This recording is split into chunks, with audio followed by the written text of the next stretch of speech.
बिस्मिल्लाहिर्रहमानिर्रहीम अस्सलाम वालेकुम। इंजीनियर हमजा वर्थ एंटरप्राइज़ के प्लेटफॉर्म से आपकी खिदमत में हाजिर है।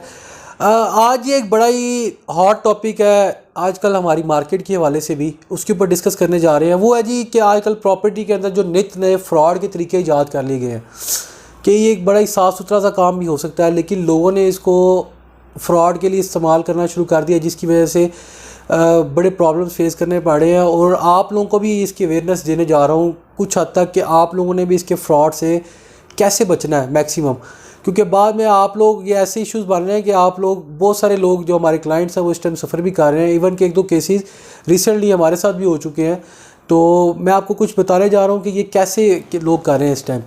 तो शुरू करते हैं जी कि प्लॉट्स के हवाले से ये हो रहा है कि होता क्या है कि जी एक ओनर है, वो कहता है जी मैंने अपनी चीज़ सेल आउट करनी है। वो मार्केट के अंदर लेटर फ्लोट कर देता है, अलॉटमेंट लेटर अपना जब फ्लोट करता है वो अपने ओरिजिनल आईडी कार्ड के साथ, तो पीछे देखें जी कुछ भी नहीं रहता। वो हो सकता है अपना बड़ा किसी अजीज़ को उसने फॉरवर्ड किया जिसके ऊपर वो ट्रस्ट करता है। जो अजीज़ है हो सकता है वो फ्रॉड ना कर रहा हो या उसने कुछ ना, उसने आगे किसी से पैसे लेने के लिए उसने आगे फॉरवर्ड किया। अब वो जब मार्केट के अंदर allotment letter with original ID card float होना शुरू होता है, तो वो जो फ्रॉडिया या जो इसको आप नौसरबाज कहते हैं वो एकदम क्लिक कर जाता है। वो क्या करेगा, वो मार्केट के अंदर वही चीज़ को कम पैसों में लॉन्च करता है। और जब आप उसको कहते हैं कि भाई मतलब कि आप एक चीज़ 50 लाख है, वो आपको कहेगा जी मेरे से आप 35 लाख में ले जाएं। अब बंदा कहेगा यार कि वाकई ये तो चीज़ बड़ी सस्ती मेरी है, तो ठीक है हम इससे ले लेंगे। वो उसको कहेगा जी मुझे डॉक्यूमेंट्स दिखाओ, वो ओरिजिनल आईडी कार्ड भी होगा ओनर का, ओरिजिनल लेटर भी होगा उसके पास। वो लेके आएगा और वो आपसे आएगा और आप उसको कहेंगे ले जी मेरे पास डॉक्यूमेंट्स है तो आप मुझे बयाना दें, तो ट्रांसफ़र की डेट रखेगा और चला जाएगा। जिस टाइम आपने उसको पैसे दे दिए तो जी वो पैसे फिर आपने भूल जाने कि वो आपको वापस मिलेंगे किसी भी एंड से।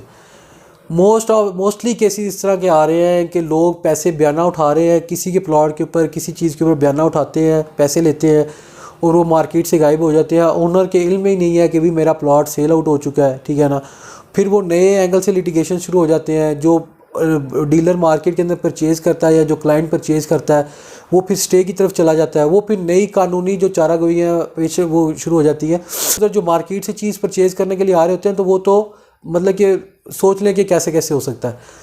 एक चीज़ तो ये। दूसरा तरीका कमर्शियल के अंदर एक बड़ा कॉमन है कि कमर्शियल जो है, क्योंकि जब भी किसी भी प्रोजेक्ट के अंदर सोसाइटी अभी फ़िलहाल ट्रांसफ़र नहीं कर रही होती, तो वो बिल्डर क्या कर रहा है कि बिल्डर पैसा मार्केट से इकट्ठा करने के लिए ज़्यादा से ज़्यादा एक एक शॉप है वो हो सकता है दो दो तीन तीन लोगों को बेची हो। एक फ़ाइल आपके पास पड़ी है, एक आपको पता है जी किसी क्लाइंट ने ख़रीदी है, हो सकता है वो लाहौर बैठा है, वो अपनी तरफ से खुश है कि मैंने एक दुकान ख़रीदी है। आप बैठे हैं कि आप अपनी तरफ से खुश हैं दुकान मेरी है, तो पता लग रहा है कि दुकान सिर्फ आपकी नहीं है, आपके अलावा भी 4-5 बंदों की और है, ठीक है ना।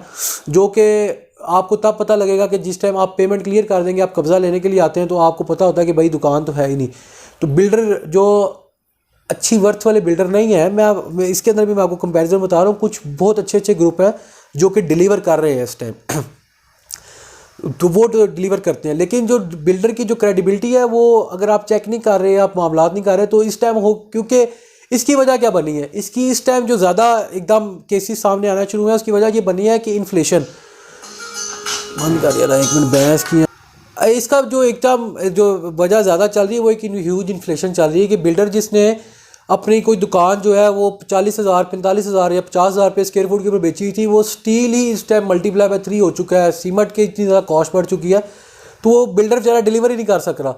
और वो लोगों का प्रेशर इतना ज़्यादा है कि वो कह रहा है अच्छा चलें जी, वो अपना सर्कल चलाने के लिए कोई ना कोई इस तरह के शॉर्टकट्स ढूंढ रहा होता है कि यार मैं चलो जी 3-4 बंदों को दे दूं, पैसा इकट्ठा करूं, तो एक वक्त आएगा कि जब इशू आएगा तो मैं किसी अगले प्रोजेक्ट में किसी फैक्ट्री को एडजस्ट कर दूंगा। तो वो कुछ लोग इस तरह सोच रहे होते हैं। तो इससे भी आपने बहुत ज़्यादा अवेयर रहना है कि अगर आप कमर्शियल के अंदर जा रहे हैं तो आपने ये चीज़ें भी बहुत ज़्यादा नोट करनी है।